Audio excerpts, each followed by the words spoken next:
Good afternoon, my people. Thank you for coming back to another Tony Montana video. Here we are. Please say hello to my little friend Captain or Copy right here. Father of the pups that I have. He is we're I guess close to have a walk, and I'm watching him. I don't know. I'm not sure if we're half a walk. He's doing a lot better than last time.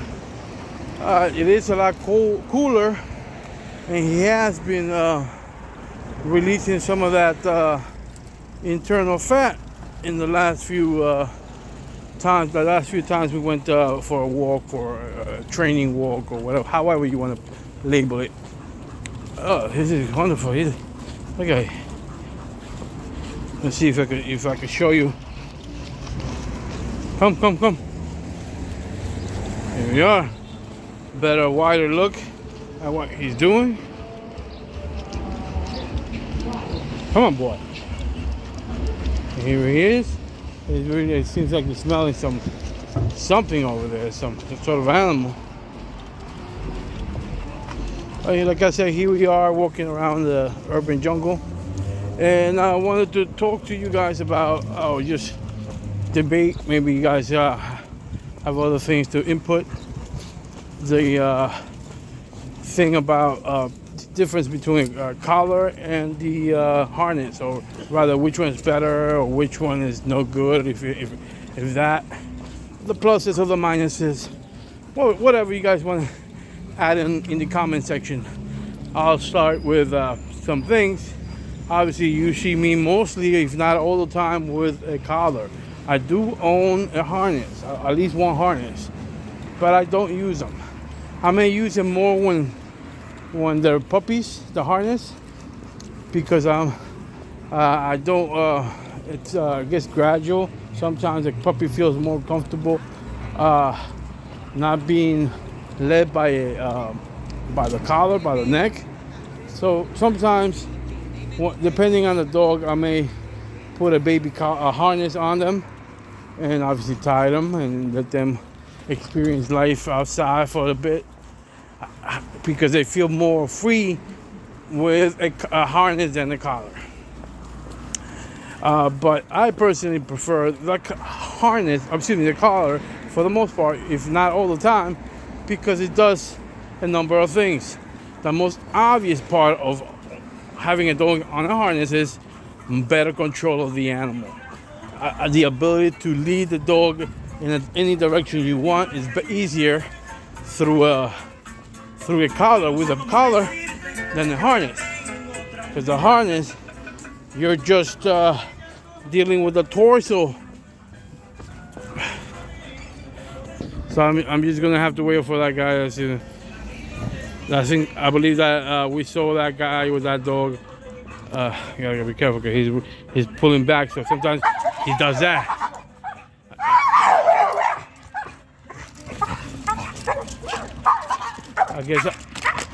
I guess I'll use him to exercise my dog for a bit. The guy's over there. Let me see if I can zoom it. See with the dog. Whoa! Almost fucking fell myself. So hopefully they keep going straight. And here, I'm gonna let my dog. Now he's pulling, but I can't go fast because it seems like it's dog in training. It has a service dog on it, so I'm gonna do like half of So he wants to go get him. This is when I have to trust that the freaking collar I made doesn't break or anything. I do check it, but seems like I caught up with them. Stay.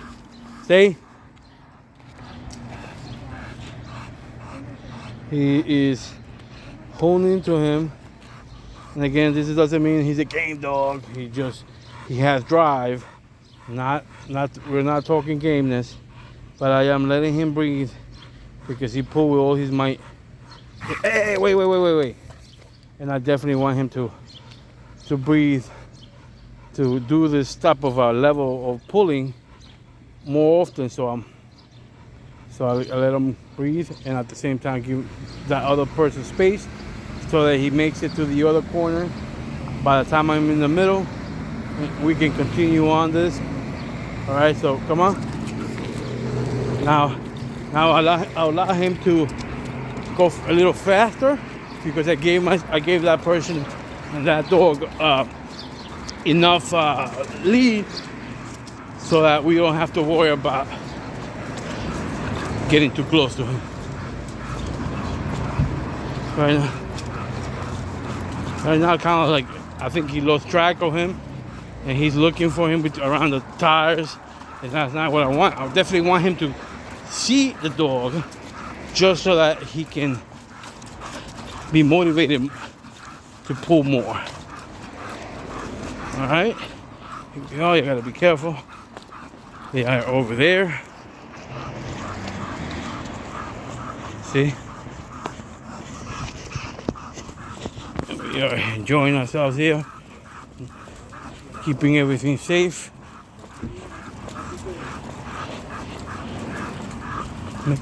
Making sure that to keep a safe distance so that in case worst case scenario this lead breaks somehow, I can scream at them to tell them to pick up their dog and put them on top of the car. That will give me enough time to run to them and grab my dog and apologize profusely. But anyway, man, guys, this is what it is. This is another reason again why I prefer collars rather than harness. With the harness, I think it will be a lot harder to hold, and I could be injuring his shoulders because of the pressure of the harness. Normal harness, the holding part here, it goes around the shoulders. Stay. I'm gonna stay, letting him breathe some. And again, he's a little fat. Say. So we're moving. So I'm just trying to wait. So that is another reason why it's good to have a collar with a harness. A harness, you don't have much control over him, and you can injure the dog. Damn it! They're going to another place that I really don't want. And there's another dog over there, so I can't really catch. So I'm gonna have to wait. Hopefully. These are the opportunities I do enjoy having for people walking their dogs at a safe distance with a leash. You know, so do have to be careful. Oh, he went, definitely it's a service dog because it went inside the store, and only service animals can go into stores. So this is not supposed to be a very long walk for him, otherwise he'll run hot, and that's not what I want right now. I'm not looking for the dog to run hot to the point of that he's pushing himself to finish. It's not what we are. We're not there. That's not the point right now. The point is for him to work to perhaps 80% of his maximum capacity, and then we can do this more often, and then once in a while I will push for that as close to 100% as possible. I have to be careful because there's another dog over there. Oh, but that's it. Looks like a pit bull type. So that guy's picking him up, see that? So that's good. I thought it was in some other type of dog, but he may feel it. And that dog looks like, hey. That dog reminds me of, what dog was it? I don't know. I think he looked like a títere a little bit. I think so, but I'm not 100% sure. But anyway, now we're just turning around because, like I said, this guy, there's a guy coming in with a dog on the side. That's a small dog or lady. Seems like it's a lady. Show you. Zoom. Let's see.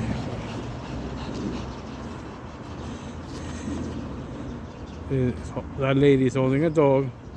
Hopefully that dog is tame. Let's go. But I am far from him. I'm gonna grab this here for extra work.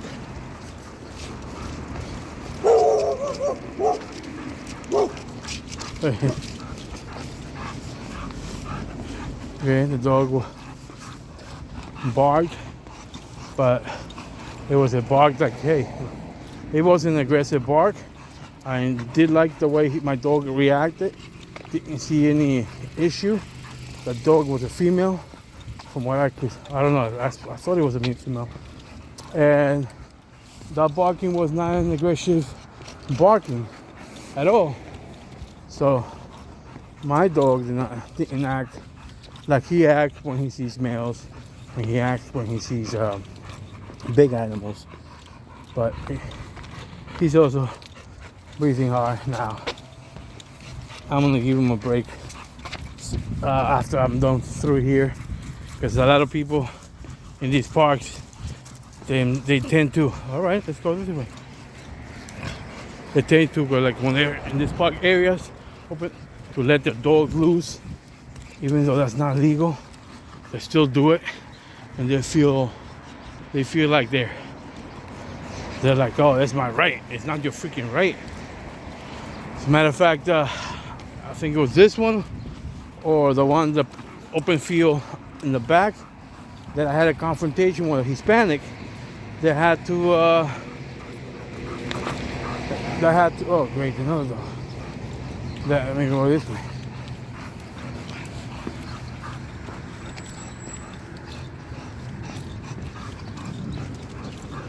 I gotta be careful. I mean, we stay quiet because we are just recording.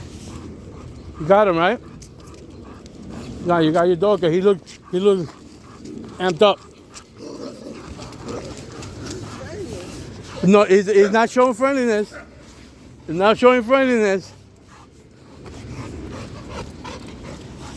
That's the problem. That's the problem. It's a young dog. It's a young dog that it's going to be big. So the people think that they think that the dog's way of being when they're young is going to carry forward when they're adults. That dog looks young enough, like maybe a year, maybe less. Perhaps there's in between playfulness and how would I say, playfulness and dominance. So that type of dog will play with dominance, and then obviously confronted with a dominant animal, it will be a fight. So already she wants to play. No. He wants to play probably with submissive animals, dogs from the opposite gender. But when it comes to, I saw the attitude of the dog that wanted to playfully submit the other dog, or be dominant in a playful manner. So, no, but no thanks. But you can't say that to people. Maybe when I told him that, it's like, oh, he doesn't know any better. He just saw a big dog, because I think it was a big dog. I couldn't tell you what the breed was. It's definitely a European, one of those big European breeds. Could be a mix of the breed, but it's a big one anyway. I don't know if I put it in the camera or not. I'm trying to protect people's privacy. I know I'm doing this for my channel, so it is what it is. But see, you hear him now. I'm gonna do a pause over there by the light and let him breathe for a minute before I allow him to pull again. But he is pulling. He's not, for the most part, not walking next to me. There's times that I do want him to walk to me, and that's fine. But right now, this is a workout, kind of like, so here we are. Anyway, hopefully you got what I gave you about the harnesses. As a matter of fact, even the harness, for one last thing, is if you're walking your dog in the mill, you run the big danger in when you're using a harness, that you're going to mess up the dog's shoulders. The dog's shoulder may get dislocated if there's like a halt somehow, and the harness pushes a certain way that dislocates the shoulders of the dog on the mill. So, and with the collar, the dog works a lot more muscles than it would just with the harness. So overall, this is a way better alternative. The body goes where the head guides it. So